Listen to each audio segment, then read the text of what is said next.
Welcome to week 1 of Seagate Gaming Academy, powered by Northern Shield Academy. I am Ausper, a professional coach of Sheridan Esports. I have 5 years experience coaching FPS games, and over the next 8 weeks, I'll be providing you with videos to help enhance your game knowledge, skills, communication, and more. In week 1, you'll get to meet the coaches and the minds who've created this program and get to meet some of your fellow classmates. If you have not already done so, make sure you join the Discord from the link in the description. In the following weeks, we'll be talking about mental performance, including communication, leadership, coachability, scheduling, and taking breaks, roles, abilities, and ultimates, map understanding and rotations, aim and decision making. In week 6, we'll be hosting a live panel with another content creator to explain how to create content around your game and how to leverage social media in this fast-paced industry. We will continue with 2 more weeks of coaching in economy. And lastly, in week 8, we will discuss advanced gameplay, which will lead into our future academies. And for week 1, I'm going to walk you through some Valorant tips and tricks that I wish I knew when I first started playing the game. The first thing I want to show off is within your default crosshair setting when you first start playing the game. The default crosshair setting can be very annoying when you first start off, but we're able to use it and we can learn how the accuracy mechanic works within Valorant. After you understand how the accuracy mechanic works, then you can customize your own crosshair towards your liking. When you start off, you can see that the crosshair size changes based on your movement. As we can see, if we stand still, the crosshair itself is fairly tight. Then when you're walking, the crosshair gets a little bit bigger. Then when you're fully sprinting, we can see that the crosshair gets very large. And if you're constantly shooting, the crosshair will also get a little bit bigger. This is called movement error and firing error. This shows to any new player that the faster you move, the worse your accuracy is going to be, and the more bullets you shoot, the more sporadic they will appear. After understanding how the accuracy now works, I prefer to have my crosshair to be still. So if we go into crosshair settings and go down to inner lines, we can toggle the movement error and firing error option to off. And then the same thing with outer lines.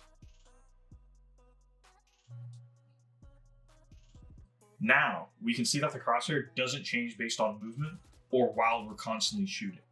But it is very important to understand that although now your crosshair doesn't change based on your movement, it doesn't mean that the accuracy isn't affected.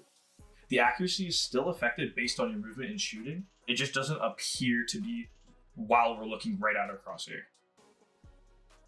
As you can see, the crosshair is still very small, but the accuracy is terrible while you're moving and shooting. After understanding that, now you can pick and choose exactly how you want your crosshair to appear while moving forward. The next thing I want to show you is how you guys can find a good sensitivity for yourself. You want to feel comfortable when aiming from one place to another, or even keeping your crosshair placement on a target while you're still moving. So what I like to do to find my sensitivity is to do one of a couple things. The first thing is to keep your crosshair on a focal point, and then move left and right while keeping your crosshair on that focal point. For demonstration purposes, I like to keep my focal point on this wooden pole.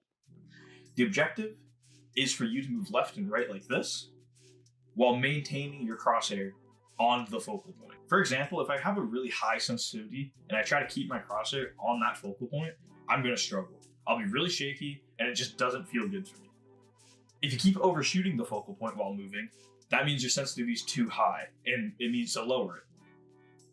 And then if I was on the complete opposite end and my sensitivity is too low, I would be undershooting the focal point, which means your sensitivity is too low and I should raise it.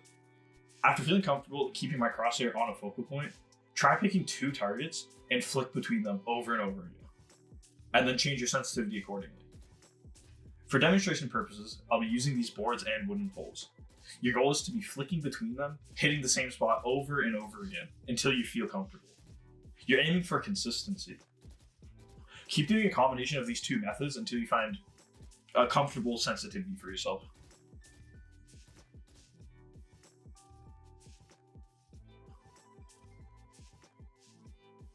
The last thing I would like to quickly show you guys is the enemy highlight color option.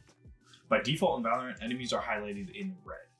And if you have a difficult time seeing red, or if you're like me and you just don't like the enemies to be red, then you have a couple of options that you can change them to. This is what the enemies look like while they're red. Then if you go into your general settings, you can see the enemy highlight color option. This is what it looks like when your enemies are purple.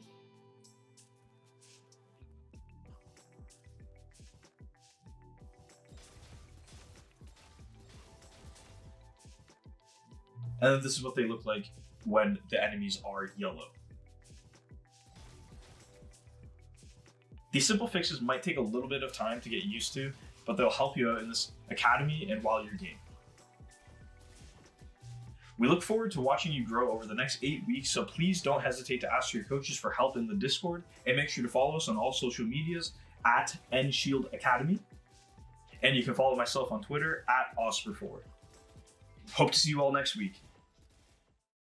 Hi everyone, this is Queenie from Seagate. I hope you enjoyed your first session with Northern Shield's Academy. Did you know, as consoles are moving away from physical copies of games to internal storage, that the storage capacity and connection speed is very important for your gameplay experience? This is why Seagate created the expansion card for Xbox Series S and X.